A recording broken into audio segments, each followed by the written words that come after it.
വസുദേവസുധം ദേവം കംസചാണൂരമർദ്ദനം ദേവകീ പരമാനന്ദം കൃഷ്ണം വന്ദേ ജഗദ്ഗുരും. ഇന്ന് ഭഗവത്ഗീത മഹാത്മ്യത്തില് 33 മുതൽ 43 വരെയുള്ള ശ്ലോകങ്ങൾ കേട്ടാലോ? ഹരേ കൃഷ്ണ. ഇന്നത്തെ ഈ മഹാത്മ്യം ആരും മിസ് ചെയ്യരുത്. കാരണം നമ്മളെല്ലാവരും എന്തെങ്കിലും ഒരു കാര്യം ചെയ്യണമെങ്കിൽ നമ്മൾ ഒന്നുകിൽ ആരോടെങ്കിലും ചോദിക്കും. പിന്നെ ഏറ്റവും നല്ല നല്ല കാര്യങ്ങൾ ചെയ്യണമെങ്കിൽ അത് ഒരു ജ്യോതിഷനെ കാണും, അമ്പലത്തിൽ പോയി തിരുമേനിയോട് ചോദിക്കും, അല്ലെങ്കിൽ ഏറ്റവും അറിവുള്ളവരോട് ചോദിക്കും, ഒക്കെ ചോദിക്കും. ഇല്ലെങ്കിൽ നമുക്ക് പെട്ടെന്നൊരു കാര്യം നോക്കണമെങ്കിൽ നമ്മൾ ഓടിപ്പോയി ഭഗവത്ഗീത എടുത്ത് തുറന്നു നോക്കും, ഭാഗവതം, രാമായണം ഒക്കെ തുറന്നു നോക്കും. അപ്പോൾ ഈ ഭഗവത്ഗീതയുടെ മാഹാത്മ്യത്തിൽ സൂതൻ പറഞ്ഞു തരികയാണ്, നിങ്ങൾ ഇനിയും എങ്ങും ഓടിപ്പോകണ്ട. ഭഗവത്ഗീതയിൽ 3 മന്ത്രങ്ങളുണ്ട്. ആ മന്ത്രങ്ങൾ ഇങ്ങനെയൊന്ന് ചെയ്തു നോക്കൂ. ആ മന്ത്രങ്ങൾ ഞാൻ പറയുന്നത് പോലെ ചെയ്യുകയാണെങ്കിൽ നിങ്ങൾക്ക് അതിനുള്ള ഉത്തരം കിട്ടും. ആ മന്ത്രങ്ങൾ ഏതാണെന്ന് കേൾക്കണ്ടേ? എത്ര യോഗേശ്വര കൃഷ്ണ എന്നുള്ള നമ്മുടെ 18-ാമത്തെ അധ്യായത്തിൽ 78-ാമത്തെ ശ്ലോകവും, അതുപോലെ സ്ഥാനേ ഹൃഷീകേശ എന്നുള്ള 11-ാമത്തെ അധ്യായത്തിലെ 36-ാമത്തെ ശ്ലോകവും, അതുപോലെ ഏവമുക്താർജുന എന്നുള്ള മന്ത്രം 1-ാമത്തെ അധ്യായത്തിലെ 47-ാമത്തെ ശ്ലോകം. ഈ 3 ശ്ലോകങ്ങളും 3 പേപ്പറിൽ എഴുതി ചുരുട്ടി 3 താമരയിലയിൽ പൊതിഞ്ഞ് നമ്മുടെ ഇഷ്ടമൂർത്തിയുടെ പാദത്തിൽ വെക്കുക. പാദത്തിൽ വെച്ചിട്ട് അവിടെ നിന്ന് പ്രാർത്ഥിക്കുക. ഒരു നെയ്വിളക്ക് കത്തിച്ച് വെച്ചിട്ട് വേണം പ്രാർത്ഥിക്കാൻ. പ്രാർത്ഥിച്ച് കണ്ണടച്ചുകൊണ്ട് നമ്മൾ ഈ പേപ്പറിൽ ഒരെണ്ണം എടുക്കുക. എടുത്തിട്ട് തുറന്നു നോക്കുമ്പോൾ എത്ര യോഗേശ്വര കൃഷ്ണ എന്നാണ് കിട്ടിയിരിക്കുന്നെങ്കിൽ ഏറ്റവും ഉത്തമം. നമ്മൾ എന്താണോ ചെയ്യാൻ ഉദ്ദേശിച്ചത് അത് ചെയ്യുക. നമ്മൾ എന്താണോ പറയാൻ ഉദ്ദേശിച്ചത് അത് പറയുക. എല്ലാത്തിനും ഉത്തമമായ ഒരു ആൻസറാണത്. സ്ഥാനേ ഹൃഷീകേശ എന്നാണ് കിട്ടിയതെങ്കിൽ മധ്യമമാണ്.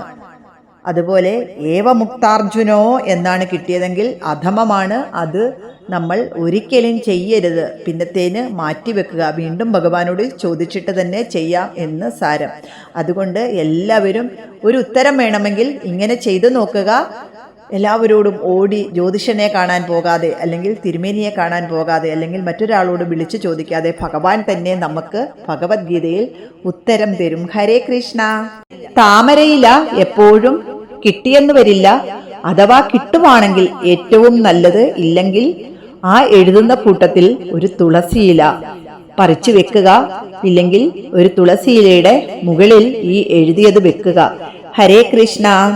വിവാഹേ യുദ്ധയാത്രായാം പ്രശ്നേഷന്വേഷു വാ പുനഃ മന്ത്രത്രയം വിലിഖ്വാദൗ പുഷ്പാക്ഷത സമന്വിതം പത്മപത്രേ പൃഥക് ബദ്ധ്വാ ദേവപീഠേ നിവേശയേ പൂജാവസാനേ തത്രൈക ആദായ പരിശോധയേ യത്ര യോഗേശ്വര ഇതി മന്ത്ര സർവോത്തമോ മദഃ സ്ഥാനേ ഹൃഷീകേശ ഇതി മധ്യമഃ സമുദാഹൃതഃ ഏവമുക്താർജുനോ മന്ത്ര അധമഃ സമുദീരതഃ അധമേ വർജയോ സർവ ആരംഭൻ കുശലോ നരഃ.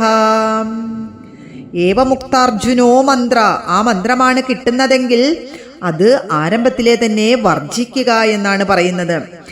എത്ര യോഗേശ്വര കൃഷ്ണ, അതാണ് കിട്ടുന്നെങ്കിൽ ഏറ്റവും ഉത്തമമാണ്. സ്ഥാനേ ഹൃഷീകേശക, അത് കിട്ടുന്നെങ്കിൽ മധ്യമാണ് എന്നാണ് ഇതിൻ്റെ ഈ 4 ശ്ലോകത്തിൻ്റെ മെയിനായിട്ടുള്ള അർത്ഥമാണ്. വിവാഹേ യുദ്ധയാത്രായാം, അതായത് ജീവിതത്തിൻ്റെ പ്രധാനമായ പ്രശ്നങ്ങളിൽ ഏർപ്പെടുന്നതിന് മുമ്പ് ശുഭാശുഭ ഫലങ്ങളെപ്പറ്റി ഒരു ധാരണയുണ്ടാക്കാൻ നമ്മൾ എല്ലാവരും ഉത്കണ്ഠാഭരിതരാകുന്നു. അപ്പോൾ നമ്മൾ പലരോടും ചോദിക്കും. വേറെ വലിയ വലിയ കാര്യങ്ങളാണെങ്കിൽ ജ്യോതിഷനെ കാണും, അല്ലെങ്കിൽ നമ്മൾ ഓടിപ്പോയി അമ്പലത്തിലെ തിരുമേനിയോട് ചോദിക്കും. അതൊന്നും വേണ്ട, ഈ മന്ത്രങ്ങൾ ഇങ്ങനെ നിങ്ങൾ ചെയ്തു നോക്കൂ, അതിനുള്ള ഉത്തരം കിട്ടും എന്ന് പറഞ്ഞു തരികയാണ് ഭഗവാൻ. ഹരേ കൃഷ്ണ. യത്ര യോഗേശ്വര കൃഷ്ണ ഇതി മന്ത്രമുദീരയേ വാമേതരേതു ശ്രവണേ മ്രിയമാണസ്യ ബാന്ധവഃ. യദി പ്രജ്ഞാബലസ്ഥൈര്യം തസ്യ മുക്തികരസ്ഥിത അഥവാ വാസനായോഗ ജ്ഞാനീ സബുവിജായതേ. ആസന്ന മരണനായ വ്യക്തിയുടെ വലതു ചെവിയിൽ ബന്ധുക്കളിൽ ആരെങ്കിലും എത്ര യോഗേശ്വര കൃഷ്ണോ എന്ന് തുടങ്ങുന്ന മന്ത്രം ഉച്ചരിക്കണം. ബോധവും മനഃശക്തിയും ബുദ്ധിസ്ഥിരതയും ഉണ്ടെങ്കിൽ അയാൾക്ക് മുക്തി ലഭിക്കും എന്ന് പറയുകയാണ്. അല്ലെങ്കിൽ വാസനാബലം കൊണ്ട് ജ്ഞാനിയായി ഭൂമിയിൽ വീണ്ടും ജനിക്കും. നിമന്ത്രിതേഷു വിപ്രേഷു പുഞ്ചാനേഷു സ്വമന്ദിരേ ഗീതാ പഞ്ചദശാധ്യായം ജപേതുച്ചൈർഗൃഹേശ്വരഃ. ശ്രാദ്ധകാലേ യദീനാം ച വിശാകാലേ വിശേഷതഃ ഏകാദശ്യാം പുണ്യദിനേ അന്വേഷു ച വിശേഷതഃ. അയം വിധി സമാഖ്യാതോ മുനിഭിസ്തത്വദർശിഭിഃ ഊർധ്വമൂലമദശാഖ അശ്വത്ഥസ്യ പ്രദക്ഷിണേ. വീണ്ടും ഭഗവാൻ പറയുകയാണ്, ശ്രാദ്ധത്തിനും ഏകാദശി നാളിലും മറ്റു പുണ്യദിനങ്ങളിലും ക്ഷണിക്കപ്പെട്ട ബ്രാഹ്മണർ അല്ലെങ്കിൽ നമ്മുടെ അതിഥികൾ ഭക്ഷണം കഴിച്ചുകൊണ്ടിരിക്കെ ഗൃഹനാഥൻ ഗീതയിലെ 15-ാമത്തെ അധ്യായം ഉറക്കെ ജപിക്കണമെന്ന് തത്വദർശികളായ മഹർഷിമാർ നമുക്ക് പറഞ്ഞു തന്നിട്ടുണ്ട്. അശ്വത്ഥ പ്രദക്ഷിണം ചെയ്യുന്ന സമയത്ത് ഊർധ്വമൂലമദശാഖം എന്ന് തുടങ്ങുന്ന മന്ത്രം ജപിക്കണം. 15-ാമത്തെ അധ്യായമായ പുരുഷോത്തമ യോഗത്തിലെ 1-ാമത്തെ ശ്ലോകമാണ് ഊർധ്വമൂല അധശാഖം എന്നുള്ളത്. എല്ലാവരും, അതായത് നമ്മൾ ആൽമരത്തിന് പ്രദക്ഷിണം ചെയ്യുന്ന സമയത്ത് ജപിക്കേണ്ട മന്ത്രമാണ്. ഈ വിധം വേറെയും പല അവസരങ്ങളിൽ ചൊല്ലേണ്ട മന്ത്രങ്ങളെ സംബന്ധിച്ച് അനേകം ശ്ലോകങ്ങളുണ്ട്. അവയൊക്കെ ഗുരുമുഖത്തു നിന്ന് തന്നെ മനസ്സിലാക്കേണ്ടതാണ്. ഏവമന്യേജ ബഹവോ ദൃശ്യം ദേവിദിയോ പരേ ഗീതാമാശ്രിത്യ തത്സർവം വിജ്ഞേയം ഗുരുസന്നിധൗ.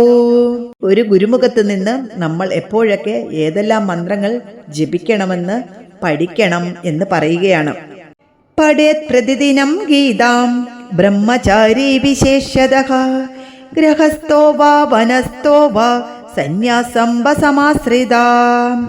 ഗൃഹസ്ഥനായാലും വാനപ്രസ്ഥനായാലും സന്യാസം സ്വീകരിച്ചവനായാലും ഭഗവത്ഗീത പ്രതിദിനം പാരായണം ചെയ്യണം. പ്രത്യേകിച്ച് ബ്രഹ്മചാരി ദിവസവും മുടങ്ങാതെ പാരായണം ചെയ്യണം. ഹരേ കൃഷ്ണ.